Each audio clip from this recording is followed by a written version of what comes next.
Welcome to the Tech Meme Ride Home for Thursday, December 12th, 2019. I'm Brian McCullough. Today, Google releases all the things all at once. Everyone is mulling over Jack's decentralized Twitter idea. One last tech IPO of the year. Should seed investors just say yes to every deal? Why you should know the Canva story, and why Cousin Greg playing Adam Newman is my Christmas dream come true. Here's what you missed today in the world of tech. I'm going to just put this right here because this just broke and it's too late in the day for me to wait for more details. But Facebook shares are dropping sharply at this moment as the Wall Street Journal is reporting that the FTC is considering a preliminary injunction against Facebook over antitrust concerns about how its various products interact. Quote, if it materializes, the action by the Federal Trade Commission would focus on Facebook's policies concerning how it integrates its apps or allows them to work with potential rivals, these people said. Alongside its core social network, Facebook's key products also include Instagram, Messenger, and WhatsApp. The potential FTC action would likely seek to block Facebook from enforcing those policies on grounds that they are anti-competitive, the people said. An injunction could seek to bar Facebook from further integrating apps that federal regulators might look to unwind as part of a potential future breakup of the company, one of the people said. A majority of the 5-member FTC would be needed to seek an injunction, which the commission would need to file suit in federal court to obtain. The FTC declined to comment. Facebook declined to comment, end quote. Again, an injunction would apparently aim to head off Facebook's mad dash to make its various products interoperable, more integrated, something that would make breaking up the company at a later date harder to do. Google has dropped an absolute truckload of news today. First, they have rolled out verified SMS, which labels messages from legitimate businesses as legitimate on Android phones. This is only in 9 countries right now, and they've also expanded spam detection in messages to the US. But for that verified SMS, quoting The Verge, Google is also rolling out verified SMS for messages you send to certain businesses. When you're messaging with a verified business, you'll see the business name, its logo, and a verification badge in your message thread. Messages will be verified on a per-message basis. 1-800-Flowers, Banco Bradesco, Kayak, Payback, and SoFi are among the first brands that will send messages with verified SMS, according to Google, end quote. And Google also says it is changing mobile search results for news topics, adding more carousels of stories, starting in the US and rolling out later internationally. And Google has brought its real-time translation mode, called Interpreter, to the Google Assistant app on iOS and Android globally, with support for 44 different languages, quoting TechCrunch. The feature works in tandem with Assistant. Say something like, hey Google, be my German translator, or hey Google, help me speak Thai, and the feature kicks in, offering up real-time translated transcript and audio. The feature also offers some smart replies, a la Gmail, to help keep the conversation going. The feature is now available in 44 languages, up from the 29 available on the Smart Display/speakers that this feature previously was limited to. It's integrated directly into the Google Assistant app, negating the need to download an additional translation app, end quote.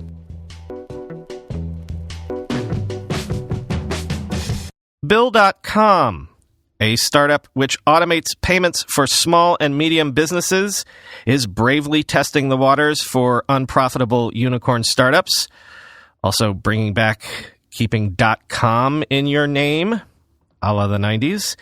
Last night, Bill.com priced its IPO at an above-average range of $22 per share to raise $216 million at a valuation of around $1.6 billion, quoting Forbes. Since the stock began trading on the New York Stock Exchange under the ticker BILL, it has been surging, recently up 60% to $35.08 a share. That comes even though Bill.com disclosed it had a net loss for its fiscal year ending June 30th of $7.3 million, wider than the $7.2 million loss it had for the year earlier fiscal year. Revenue did increase to $108.4 million from $64.9 million in the same time frame, end quote. The AI Index report comes out every year. It's come out again this year.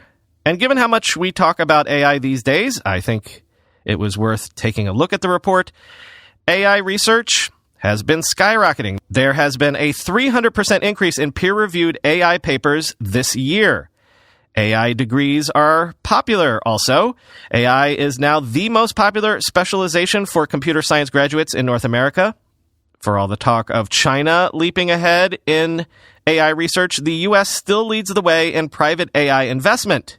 $12 billion of investment to China's $6.8 billion this year. Though I should note that's private investment, not counting the investment that the Chinese government is making.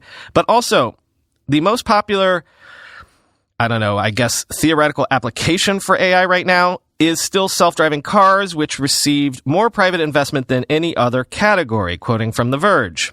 Just under 10% of global private investment went into autonomous vehicles, around $7.7 billion. That was followed by medical research and facial recognition, both attracting $4.7 billion, while the fastest-growing industrial AI fields were less flashy. Robot process automation, $1 billion invested, and supply chain management, over $500 million, end quote. And AngelList has released a report that claims that seed-stage investors can increase their performance and overall yields by simply investing in every single credible deal that comes their way, instead of, passing on most things and being discerning and only investing in the things that you really think are going to be a winner. Quote, how can you avoid missing the best seed deal? The simplest way is to put money into every credible deal. Maybe you have a crystal ball that gives you perfect foresight, in which case you can pick only the best winners. Even then, if your crystal ball is even a little cloudy, eventually you will miss a winning deal, and that winning deal might have been the best performing investment. Simulations on a 10-year investing window for seed stage deals suggest fewer than 10% of investors will beat the index, even if those investors have skill in picking deals. Like Vanguard has taught us, in the public markets, individual investors could benefit from viewing the index as the default and then overlaying individual deals that they like, end quote. So maybe just like the stock market, maybe you just can't beat Mr. Market. But of course, this is almost a designed in a lab post to really kick up the ire of VC Twitter, which is one of the most easily upset corners of the Twitter sphere. I've already seen some pushback that suggests that the dataset AngelList used did not include money-losing investments, which, as was pointed out, would kind of be like calculating S&P returns by only including stocks that went up. But then others have said they actually explain all that in the paper. I don't know myself because I haven't had a chance to read the paper yet, but I'm letting you know the paper is out there, that this is its thesis, and that this is the debate that has been going on so far. So everyone is chewing over Jack's plan to decentralize Twitter, and I do mean seemingly everybody. So I should probably do a whip around. The best explainers for what this all might mean came from, first, Shriram Krishnan, who might know a thing or two, as he ran consumer products and audience growth at Twitter in a previous life. Also did monetization work for Snap and Facebook. In a brief blog post called Blue Sky Early Thoughts, Shriram said this, quote, the easiest mental model is this. Imagine if Gmail was the only email client ever developed and SMTP and IMAP had never existed. Gmail could have defined all things email, what is spam and isn't, or how various clients can work, if they can work at all. But that is not where we find ourselves, since SMTP does exist. These are open, documented standards which have evolved over years of open development. They allow any client to talk to Gmail servers and both interop and, more importantly, innovate without permission. Superhuman can build an innovative experience on top of email without ever having to ask for permission from Google. Now compare this with the current state of any social media product. You get a full stack, some of the most complex, intricate systems ever built in tech, which combines everything from relevance algorithms, content policies, verification policies, identity, incentive structures, among many other things. When you open up any modern social app, be it Twitter or TikTok or Instagram, you get this entire stack as designed and built by that particular company. Blue Sky imagines it a world where things work a bit differently. First, this is developed out in the open instead of opaque, closed system implementations. You get a community-built effort and incentive systems to match. You reap the benefits of 20 years of the tech community understanding how open-source communities work. Second, more importantly, you get to see various implementations of the core pieces of the platform, end quote. He then goes on to list 3 theoretical examples of things that this might enable, like alternative ranking models, alternate verification policies, and alternate content moderation policies. In other words, new types of competition and differentiation could flower in the social space. And second, I liked this take from Twitter user @PrismOfReality for just like a basic, elevator pitch of what this is all about. Quote, Blue Sky will allow Twitter to kick you out of their club without feeling that they banished you from social media. You will not be welcome in their club, but you can go to any other club that you like. It is a similar concept to Dave Rubin's Locals, but built at a lower tech layer. It will also allow for experimentation regarding other forms of communities that manage their people differently.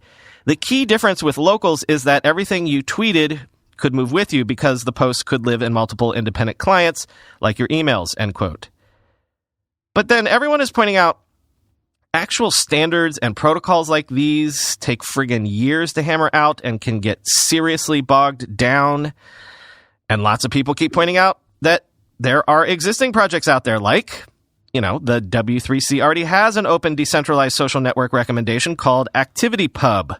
And of course, there's also Mastodon, which is the most visible implementation of the ActivityPub project.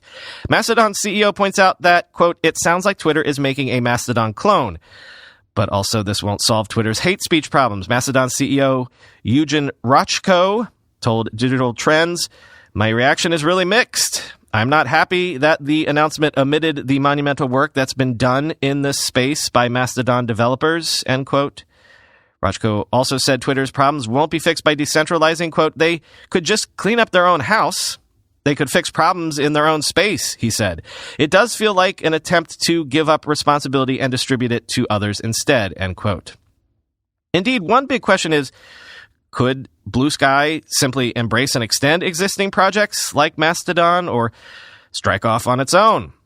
The amount of name-checking that Jack did in his tweet storm yesterday of blockchain technology suggests that he wants to go in a different direction. And then, of course, there's all the snarking that Twitter was once kind of an open standard for real-time communications on the web, but then they went and broke the backs of all of those developers who had worked to build cool stuff on top of Twitter. So, should we take this seriously now or not? One of the many grody things among all the grody stories about Ring and its cameras lately is that seemingly every other day there are stories about the darn things getting hacked. In fact, Motherboard has discovered that a lot of those recent hacks that have made the news are the result of a podcast that seems to like to hack Ring camera owners live on air as people listen in. Here's the lead from the Motherboard story. A blaring siren suddenly rips through the Ring camera, startling the Florida family inside their own home. It's your boy Chance on Nold, a voice says from the Ring camera, which a hacker has taken over. How you doing? How you doing? Welcome to the Noldcast, the voice says. The Noldcast is a podcast live streamed on Discord. It's a show in which hackers take over people's Ring and Nest smart home cameras and use their speakers to talk to and harass their unsuspecting owners. In the example above, Chance blared noises and shouted racist comments at the Florida family. Quote, sit back and relax to over 45 minutes of entertainment. An advertisement for the podcast posted to a hacking forum called Nold reads, join us as we go on completely random tangents such as Ring and Nest trolling, telling shelter owners we killed a kitten, Nold drama, and more ridiculous topics. Be sure to join our Discord to watch the shows live, end quote.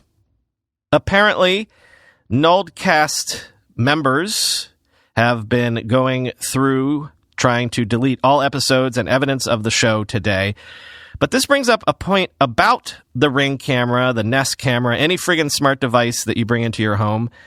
Apparently, all of those things have become the favorite thing for people to hack because You can just churn through the huge corpus of compromised emails and passwords until you find one attached to a device in someone's home. Apparently, people are like, oh, I bought this camera to serve as a baby monitor. I'll just use my usual password that I use for everything because, this is fun and I don't want to have to look up a password in the middle of the night if I wake up and I want to check on Junior. But no, do not do that.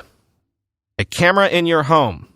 That should probably be maybe the most unique lockdown password that you can get your hands on.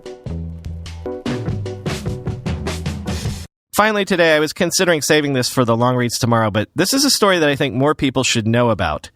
Forbes has a profile up about Canva, a graphic design app that CEO Melanie Perkins helped build from a yearbook design business based out of Perth, Australia, into a profitable $3.2 billion serious rival to mighty Adobe.